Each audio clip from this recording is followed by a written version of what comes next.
Las cosas simples se aprenden de un solo trago, son como un golpe de mar, un terremoto. Implacablemente dejan un grabado a fuego en la piel y tienen otra característica, son inevitables. La guerra, el hambre, la muerte y la pobreza de espíritu son excelentes maestros. Sea uno el protagonista o no, aunque las ignores, ellas se las arreglan para tomarte por sorpresa en cualquier esquina. El de cómo un niño simple, con una vida simple, se ve involucrado en eventos tan terribles, intemporales y reales es de lo que se trata esta historia de amor, cuyo final pende de un hilo, en las manos del ser menos indicado, de cómo por obra y gracia del libre albedrío se genera un compromiso tan intenso que es capaz de convertir la ironía en perfección. Esta historia está dedicada a quienes creen que los sueños no son otra cosa sino la otra realidad y que en ambas siempre habrá alguien ansioso esperando la entrega de algún paquete o de recibir alguna noticia. También dedico esta historia a los mensajeros de aquí, a los carteros. A mí me pasó, esta es mi historia.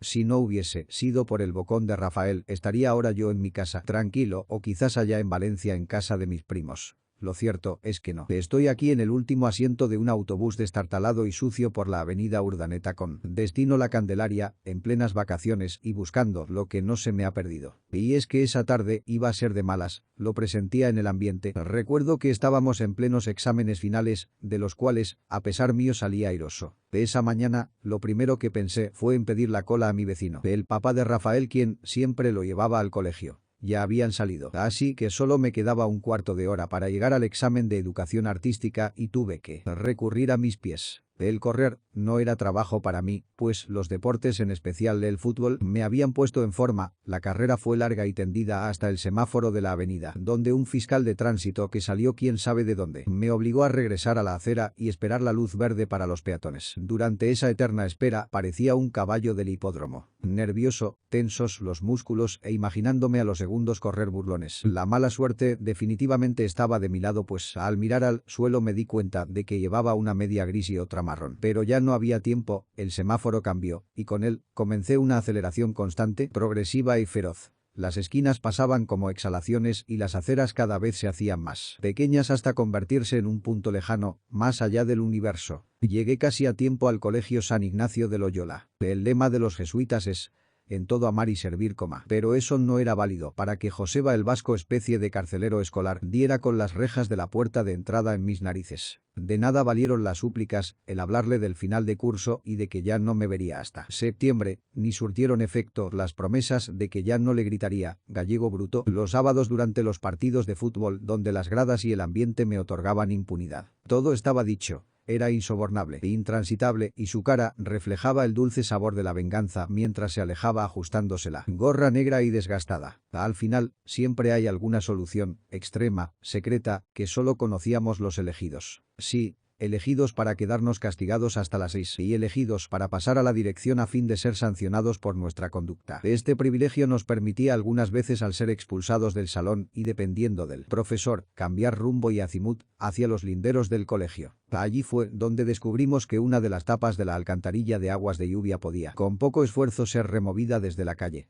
y así ingresar incólumes a la fila de la clase, de tal manera que, un poco sucio, sudado y despeinado, formé de último en la fila para entrar al salón. Paredes verde agua, un escudo de Venezuela, montaba guardia al adusto y señorial escritorio del jurado. La prueba escrita fue fácil, gracias a los coscorrones que le ofrecía Daniel, uno de los mejores de la clase, quien solidariamente aceptó a dejarme ver algunas de las respuestas más difíciles, pero no podía sacar 20 que va. Con un 14 o 15 sería suficiente para mantener el ranking del año escolar. En el examen oral mantuve la flema de un lord inglés y en momentos de confusión me hice melosamente repreguntar como, buscando entre los varios e inexistentes tomos que había consultado sobre la materia.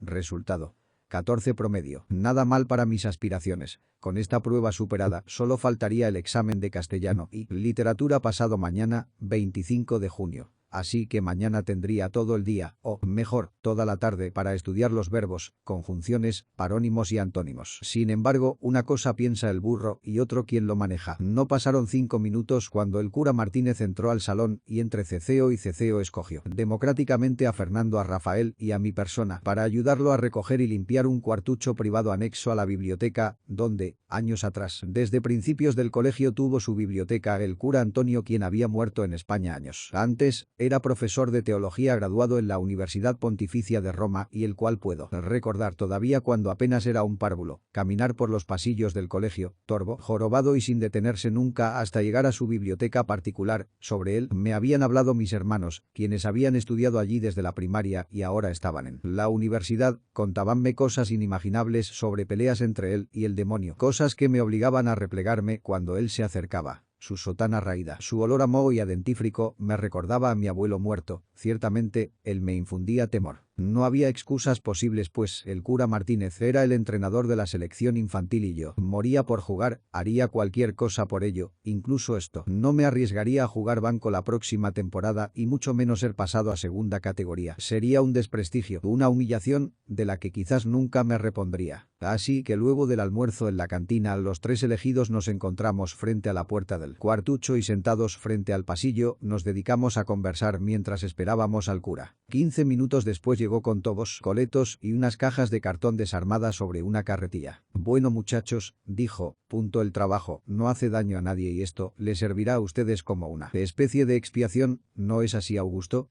dijo dirigiéndose a mí. Sí, padre, contesté entre dientes. La cerradura seguramente no se había usado por años, desde que el padre Antonio se marchó enfermo, por lo que costó varios intentos y forcejeo el abrirla. Era un cuarto, una especie de oficina rectangular. Al abrirla salió el vaho de aire caliente y mohoso que desprenden los libros guardados durante muchos años. Comenzamos a estornudar, pero esto no detuvo a Martínez en su intento. Descorrió las espesas cortinas, abrió las ventanas y la brisa fresca hizo el resto. Nos encontramos con dos paredes tapiadas con libros de teología, la mayoría en latín y otros idiomas incomprensibles. Había libros de otras religiones como el budismo y biblias de todos los tamaños. El escritorio era modesto, en madera oscura y apenas tenía dos gavetas, sobre él una lamparilla eléctrica y un calendario. Por último, una agenda de cuero, muy vieja y gastada, era un diario. Comenzamos según las instrucciones del padre a bajar cada uno de los libros, limpiarlos con un trapo amarillo y entregarlo al padre quien leía su portada. Lo clasificaba y lo colocaba según su criterio en alguna de las cajas disponibles. Una de ellas decía Universidad Católica, otras decían Escuela de Teología Vaticano y otras votar. Transcurrieron así unas 2 horas de trabajo, cuando Luis el cantinero generosamente nos trajo unos refrescos. Fue en ese momento de descanso cuando vino corriendo un muchacho del cuarto año gritando: Padre, allá en el campo, se están matando a golpes Javier y Marcos. Pega, gritamos al unísono y ya íbamos por el pasillo cuando la voz autoritaria de Martínez nos congeló. Ustedes jovencitos, se quedan aquí, yo ya vengo.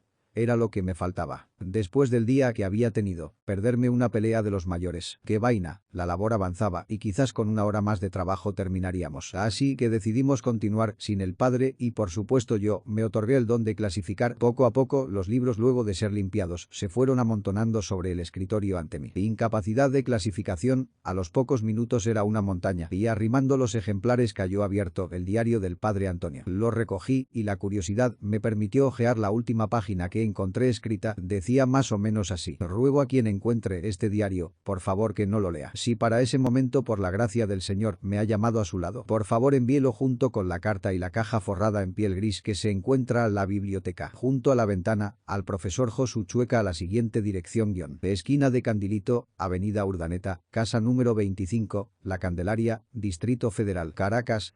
Gracias y que Dios lo bendiga. Padre Antonio Fernández. En vista de la tardanza del padre Martínez, diario y caja fueron a parar a la caja de votar y continuó la recolección de libros. Un tiempo después llegó el padre con el rostro enrojecido por el disgusto y rápidamente, haciendo honor a sus conocimientos, clasificó y selló las cajas a ser enviadas. Luego vino la limpieza y los bultos los trasladamos con la carretilla hasta la dirección. Al fin, dijo Rafael, cuando nos retirábamos, el padre Martínez me llamó aparte y me dijo: hijo, antes de irte, hazme un último favor, lleva la caja para botar al cuarto de la basura. Pero padre, ¿por qué yo?, contesté, mientras veía a mis amigos abandonar el barco como ratas. A menos que quieras que averigüe por dónde entraste esta mañana. ¿Por qué no llegaste con Rafael? Sí, llegué con él, padre. Contesté desesperado. ¿Quién se lo dijo? No hubo necesidad de respuestas, pues Rafael, mi amigo, me había delatado a cambio de su libertad y se alejaba raudo, veloz y cabizbajo. Lo odié, Dios me perdone, pero lo odié a él y a el gallego traidor. Había sido descubierto y no quedaba otro camino sino negociar. La caja pesaba y a duras penas la coloqué sobre la carretilla y la llevé hasta el basurero. Quedaba lejos. Cuando ya me iba, eché una última mirada y los vi. Allí, en el fondo, el diario y la caja me sonreían tristemente desde una esquina, como resignándose a que su secreto no fuese descubierto jamás, y pensé, ¿qué me cuesta entregar esto sin leerlo? ¿Quién sabe qué lleva esta caja dentro? ¿La estará esperando el señor Chueca? ¿Desde cuándo la espera? Y si no la espera, ¿qué sorpresa le dará? Eran las 6, el silencio era inusual, los pasillos vacíos y yo era el último en salir del colegio justo antes de que el vasco cerrara las rejas. Al salir le pasé al lado y en mis cavilaciones no le dije nada, ni siquiera lo miré. Él quedó tan extrañado que no reparó que en mi brazo izquierdo llevaba un pequeño libro y una caja de madera. Imagino que quedó largo rato viendo alejarme sin dejar de frotar su áspera barba mientras pensaba. ¿A abrir interrogación qué le pasa a este chaval? El tiempo pasó sin pena ni gloria y vinieron las vacaciones para todos mis amigos menos para mí. Aunque había aprobado el año, el destino quiso que mi padre y el cura Martínez coincidieran en el aeropuerto, en el mismo vuelo y en sillas contiguas con destino a Maturín, de tal manera que mi padre fue enterado paso a paso de mis andanzas y mi comportamiento en el colegio. A su llegada, víspera de nuestra salida a Valencia, mi maleta no fue hecha y tuve una conversación hombre a hombre con papá. De nada valió excusarme y alegarle que yo tenía otros intereses y pareceres, así que, por causa de ese encuentro fortuito, debí quedarme en casa con mis padres, mientras mis hermanos se despedían de mí. No sin antes dejarme entrever que era un alivio deshacerse de mi persona durante las vacaciones. Así que me quedé, solo, sin amigos y sin hermanos en esa enorme casa solariega durante las vacaciones escolares. Mi padre trabajaba de sol a sol y mi madre confiaba en que yo no saldría de casa. Así que luego de unos cortos días de ver televisión, tratar de localizar viejos amigos y a no hacer nada, veía ante mí largos días de tedio. Una tarde, estaba en mi cuarto y decidí tomar el diario que había dejado al lado de mis libros y decidí leer un rato algunas páginas al voleo. Allí se describían rutinas y pensamientos desde 1930 hasta 1966. La letra definitivamente era la misma de la carta, aunque con el correr del tiempo variaba de menesterosa y firme a insegura e irregular. En algunos apartados se podían leer párrafos escritos con intensidad sobre acontecimientos que indudablemente habían ocurrido minutos antes, en el mismo instante en que se escribían. Algunos de ellos decían: Abril 26 de 1937. Esto es el caos, aquí en Gernika se desató el infierno, las calles son cementerios a flor de piel, la luz se fue para siempre, nuestra tierra bañada en sangre de nuestros hermanos, entre bando y la bota fascista nos hunde el rostro en el fango. Hoy fue Gernika, mañana cerrar admiración quién sabe. La tranquilidad de la noche fue rota por un ruido sordo, cada vez más fuerte, seguido por silbidos de muerte, luego las explosiones, una tras otra, las casas volaban a pedazos y la gente corría desesperada entre vacas y ovejas, quienes también fueron aniquilados por el fuego de las ametralladoras de los aviones que seguían a los bombarderos. ¡Cuánta sangre inocente, señor! Yo estaba fuera del pueblo, asistiendo a un enfermo y pude ver con horror ese apocalipsis. Caí de rodillas llorando, impotente, escuchando los gritos del pueblo entero. Fueron 3 horas de horror sin límites. Apenas desapareció el último avión, me incorporé y corrí enloquecido. El pueblo ardía y ardió durante muchas horas más. El diario continuaba. Hoy asistí a una pobre moribunda. Después supe que el bombardeo había sido de los nazis con la anuencia de Franco. Mientras le administraba los santos óleos, me dijo su nombre: Amaia Oleagoitia. Entre sus manos llevaba una pequeña caja forrada. Más que una confesión fue un largo y profundo llanto, una desolación sin límites. Tras escuchar su confesión, luego de grandes esfuerzos y le prometí cumplir con su encomienda, qué desolación de espíritu, qué tristeza sin fin. Qué mal sabor en la boca me ha dejado esta confesión. Que Dios se apiade de su alma. Comencé a buscar más referencias sobre el hecho narrado y no conseguí nada, algunas cuentas, citas, horarios, en fin, rutinas de una vida monótona que busca el descanso después del horror. Sin embargo, esa noche, desperté sudando, angustiado, soñé con un bombardeo y mi casa destruida por el fuego, no conseguía a mis padres. Caminaba sobre escombros y fuego, todo era gritos, llanto y desolación. Al día siguiente, durante la cena, le pregunté a mi padre sobre Gernika y me dijo: ese es un pueblo vasco, muy pequeño, que fue bombardeado por los nazis durante la Segunda Guerra.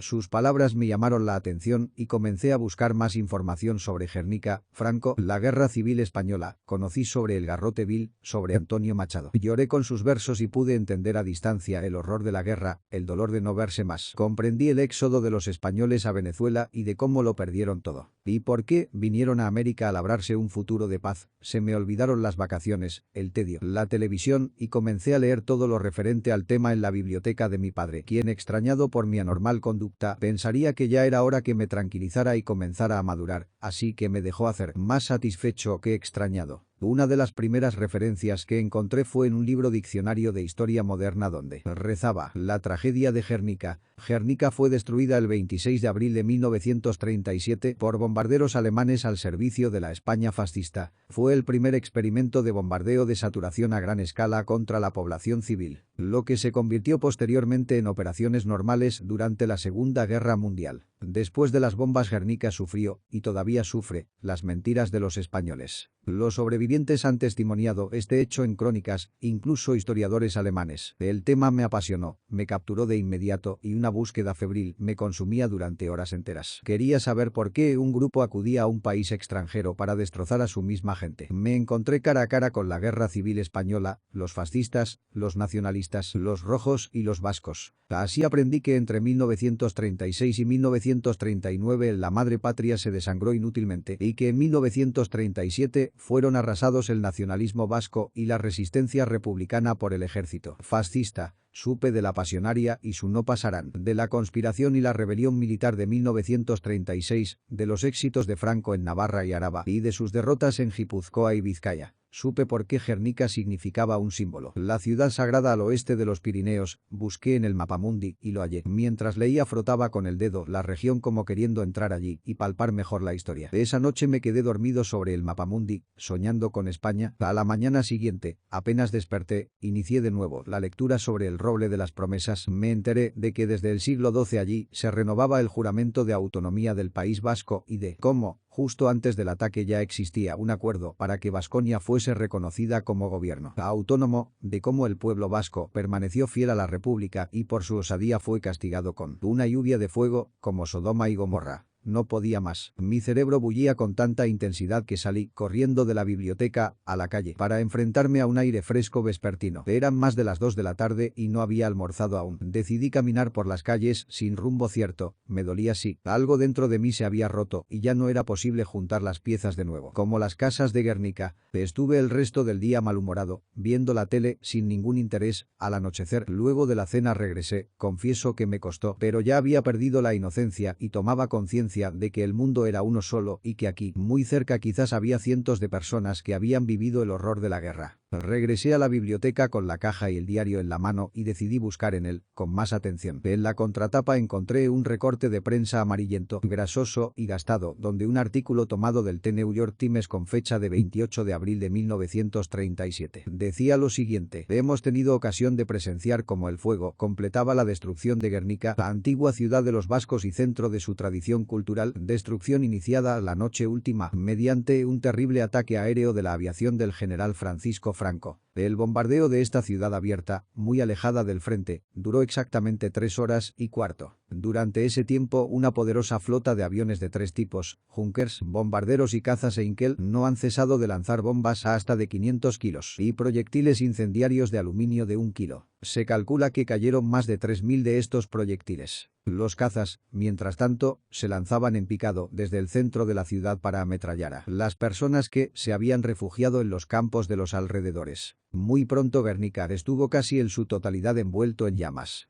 A las 2 de la madrugada de hoy, cuando este corresponsal ha visitado la ciudad, el espectáculo era horroroso, ya que Guernica ardía de un extremo al otro. El reflejo de las llamas podía verse en las nubes de humo por encima de la ciudad a 10 millas de distancia. A lo largo de toda la noche las casas se han ido derrumbando hasta que las calles han quedado convertidas en largos montones de ruinas impenetrables al rojo vivo. Diablos, me dije, mientras tomaba la caja con mis manos y la sacudía buscando algún indicio de su contenido. Aunque se sentía el peso interno de la caja, no pude escuchar ningún ruido. No quise abrirla, quizás por respeto, quizás por miedo. Tampoco entendía por qué después de tantos años el padre Antonio no entregó su encomienda, así que decidí completar su misión. Sin embargo, tenía sed de saber más y así me enteré de la represión por parte de los fascistas en Navarra, donde a pesar de no haber conflictos, la represión fue tan fuerte y sangrienta que superó las 3.000 víctimas en el verano de 1936. De cómo el País Vasco libre fue reducido a la Vizcaya en ese mismo año. La República Española garantizó la autonomía de la región llamada Euskadi y así el gobierno vasco fue formado. El ejército vasco se creó para resistir las embestidas fascistas. Supe entonces del ataque vasco de Villarreal, la posición dividida de la iglesia, el bombardeo de Durango y, en fin, guerra y desolación por doquier. Días después, indagué la ruta del autobús que me llevaría a la Candelaria. Aunque amenazaba lluvia, decidí que este era el día y me enrumbé a una cita que no era mía, por una guerra que no era mía, llevando una encomienda que no era mía. Durante el recorrido pienso y pienso con lo que me voy a encontrar. ¿Será el señor Chueca tan áspero como Joseba? ¿Se habrá mudado? Quizás ni me recibe y a lo mejor ya habrá regresado a España. Bueno, así tendré la libertad de saber su contenido. El renqueo continuado del bus me saca de mis cavilaciones. Casi ya llegábamos a Miraflores. Pregunto al conductor, me bajo y regreso las cuadras que me indicó, luego hacia el norte, 2,3 cuadras y nada que doy con la dirección. Camino arriba y abajo tentado de devolverme y apropiarme del paquete por domicilio desconocido. Las dudas me asaltan y casi me vencen. Sin embargo, la importancia de ser un mensajero intemporal me obliga a insistir. Al fin, un veterano de la zona me orienta, gracias al nombre, pues la dirección está totalmente equivocada. Son 5 cuadras más arriba. Sudor y cansancio me arropan. Camino sin fin hasta llegar a una casa angosta, muy antigua y con el número casi borroso. Toc, toc, toc. Nadie contesta. Vuelta a tocar y una voz lenta, gangosa me responde. Va. La puerta se abre. Un anciano encorvado, desdentado y con un chaleco lustroso por los años, se asoma mientras me mira de arriba abajo. ¿Qué quieres?